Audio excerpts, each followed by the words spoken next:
This will be a quick review of a 2019 Timberjack size large SLX model 29.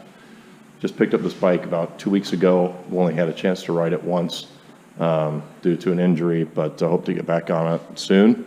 Kind of want to walk everybody through kind of the amenities of the bike, what's on it. I haven't found anything really on YouTube, so that's one of the reasons why I'm making this video, and just kind of show you some of the nuances of the bike. Again, this is a size large. This is their orange model, and maybe hard to tell from this video, but it's really orange, especially out in the sun. It's really bright. It's kind of nice.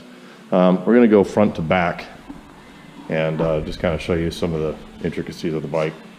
This is a 20, first of all, we'll start with the wheels. This is Boost, 115 front, 148 rear, both through axle. One of the models, I think below this, the Diori model, is a 141 QR. So it's not through axle in the rear. Anyway, this one is.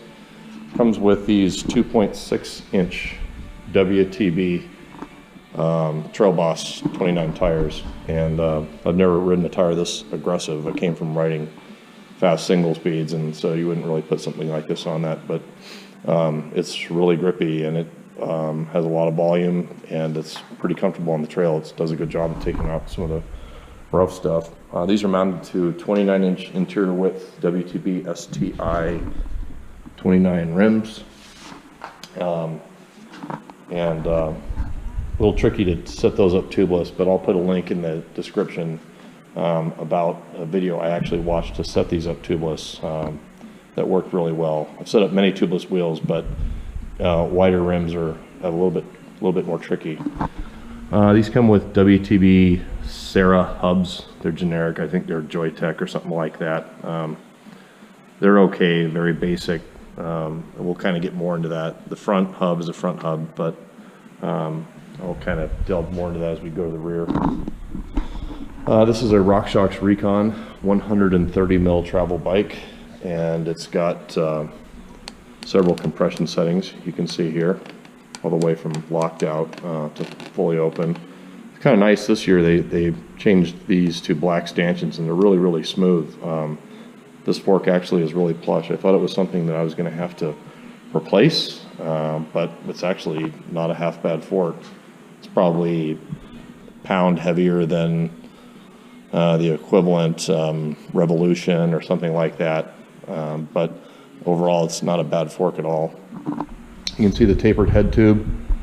So I don't know the dimensions. I'm not very smart on headsets or whatnot, but this is a Cane Creek 10 headset, and it's pretty nice actually. Something else just kind of moving around here. You can kind of see these are Shimano BR-MT400 brakes. I've ridden extensively with XTs mostly, and I really kind of liked the on-off feel of the XTs. These aren't that kind of feel. They're a little more modulation, but surprisingly they work pretty well. I don't think I'll be replacing these unless they give me trouble, or I can't stop that well. So just going to give them a try and hold reserve judgment for them. Right now they work. So there you can see the Shimano reservoir, pretty straightforward. There's your Shimano SLX. Again, this is an SLX model, so there's your 11-speed shifter. This comes with a Salsa Rustler handlebar, which is 800 millimeters wide. It's the widest bar I've ever ridden with, but I kind of like it. One thing that makes this bar unique, though, aside from most other bars that you would get, is this has 11 degrees of sweep. And you can kind of see that in this video. This sweeps back 2 degrees more on each side than most normal handlebars, most common handlebars. So it gives a rider a little more comfortable riding position. I kind of like it actually. I might even want to switch to, I found one made by SQ Labs that's actually 12 degrees of sweep that I'm kind of giving interest in, because this felt really good. There's a 60 millimeter house-made stem, OEM stem. This is full. This is your full steerer right here, so get it where you like it. You can trim it. Right now I'm just trying to figure out where I like it. Internal cable routing, that's nice on both sides. So that gives the bike a little bit cleaner look. And you can see there's nothing. So there's bottle bosses on the bottom, 2 on the bottom, and then 4 inside the triangle, which is really nice because you can carry 2 full-size bottles inside this triangle. I don't really like riding with a backpack. I'd rather carry bottles if possible. And this was one of the decisions that helped me one of the features that helped me decide on this bike. So this has got a race face, and I think this is an Atlas crank. I'm not sure. I had a race face on my single speed, and I really liked it. And it's got a race face team bottom bracket, and this is, it's actually really great. It's got a 30-tooth chainring. It's a steel chainring. It's not aluminum, but the upside is that steel will take forever and a day to wear out. So for right now, I'm just going to keep it on there. Coming back, one of the observations I made, this chain travels pretty low, pretty close to the chainstay, so you will need some kind of chain protection. It comes with just one of those clear stickers on the chainstay, but it's definitely not enough to provide protection for the frame. So this is just kind of homemade out of a tube and some zip ties that I've done. I might get something a little more permanent, like a lizard skins or something like that. It's a Shimano chain, and I'm not sure if it's pinned or quick linked. I think it's actually pinned. I prefer quick link, but for right now, it's chain's a chain, right? So here's your 11-speed SLX rear derailleur, and the rear derailleur is held on by Salsa's proprietary alternator plates. And this is another feature that helped me decide on this bike. Very cool feature whereby these slide back and forth. You would loosen this up, and then these would move back and forth. Here's kind of a retaining bolt right there. And if you ever decided that you wanted to run this single speed, you could buy new alternator plates from Salsa, but you wouldn't really need to if you don't mind this derailleur hanger part hanging down. You could theoretically, you could get a back wheel and a single speed chain, and in a matter of minutes you can have a bike converted to a single speed. So of course you have to take the cassette off and the derailleur off, but it wouldn't be that hard to convert this bike to a single speed, which is kind of nice. Another feature is I think some people have mentioned on some of the forums and MTBR where you can move this in and out, and it kind of changes the wheelbase a little bit of the bike. And I guess if you were really in tune to that, you could get kind of a different feel. Also, if you want to run a wider tire, I think some people have run 2.8s or maybe even 29 plus. Don't quote me on that. I don't think Salsa even acknowledges 29 plus for this bike, but maybe some people have done it by pulling this all the way out. But I don't know, it's just nice. And we went over the cassette. There's the wheels. You can see there is a ton tire clearance here, a lot. It looks funny with these. This is a Bontrager 2.4 inch XR4 tire, and there's just a ton of tire clearance. I took the standard 2.6 off because I don't want to run that in the back. This gives me plenty of traction, and it's less weight, so it made sense for a bike or for a back tire. But you can kind of see that there. A couple of carbon bottle cages I added.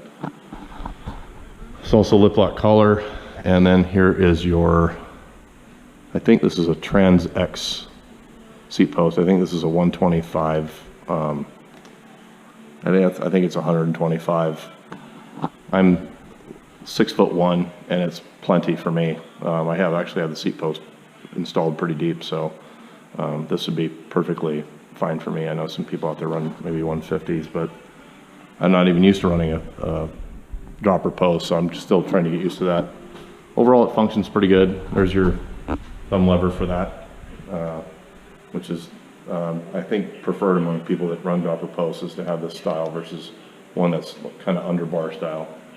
But one of the things I don't like is it comes with this WTB 135 width saddle, which for me is completely a non-starter. It just cuts me in half. I ordered a 150 as soon as I went to pick up the bike from my bike shop, local bike shop, because I knew that wasn't going to work. So, but for a couple rides, I think I can handle anything. Nothing. I think I've gone over everything. Oh, in the back, I just kind of want to show the rear hub. So this is again a WTB Boost. It's a Sarah hub, and you can kind of see it's real quiet. The engagement's not good at all. So I think I ordered a free hub from WTB directly. Another one, because basically there's your bearings and all your mechanism, your pawls and whatnot are inside the free hub. They're not actually they're not in the hub shell or the hub body itself, like you'd see in medium and higher end hubs. So everything is pretty much, and I'll show that over here. So this is kind of a weak point. They're heavy, and it would be easy if you're put a lot of power down to blow that up. I'll kind of show you what I'm talking about here. I have another funny thing. How many of you bought a bike recently that came with pedals? This bike actually came with pedals, which I was a little surprised at. They're fiberglass pedals or nylon, something like that. They're plastic, but you know, I think it's kind of a neat feature. That's, you know, often you order a bike these days and it comes with pedals. So this is the WTB Sarah free hub, and theoretically it does come apart. You can take this off the bike with a 14 mil hex wrench, which I've ordered, but all the mechanicals and the pawls are basically inside the free hub body. This is steel. The whole thing is steel. It's actually pretty heavy. So the outside of the free hub would be very durable, but I'm not so sure about the inside and the pawls and whatnot. And when you order the kit that comes with, there's your bearing. That bearing gets pressed into that shelf inside there, and then it would get mounted back onto the hub body. But yeah, none of the good stuff is mounted into the hub body. It's all in here, which I'm not sure how long that's going to last. So I guess I have an extra. So that's pretty much the bike. Overall, it's pretty good value. For, I think list price was $1,400. That's what I paid for it, but I think it's good value. And here's the grips. These are the grips that come with it. Pretty standard issue. Not terribly comfortable, but you know, grips are always a personal thing. And yeah, I think that's about it. So anyway, give it a look. It's a good bike. I bought it just to kind of tool around on, and just kind of make a daily driver. I'm not going to race it or anything like that. I'm just going to go out and have fun. And but it's a worthy bike if you think that it's something that you might like, just something to tool around on. Anyway, everyone out there have a great week, and make another one soon.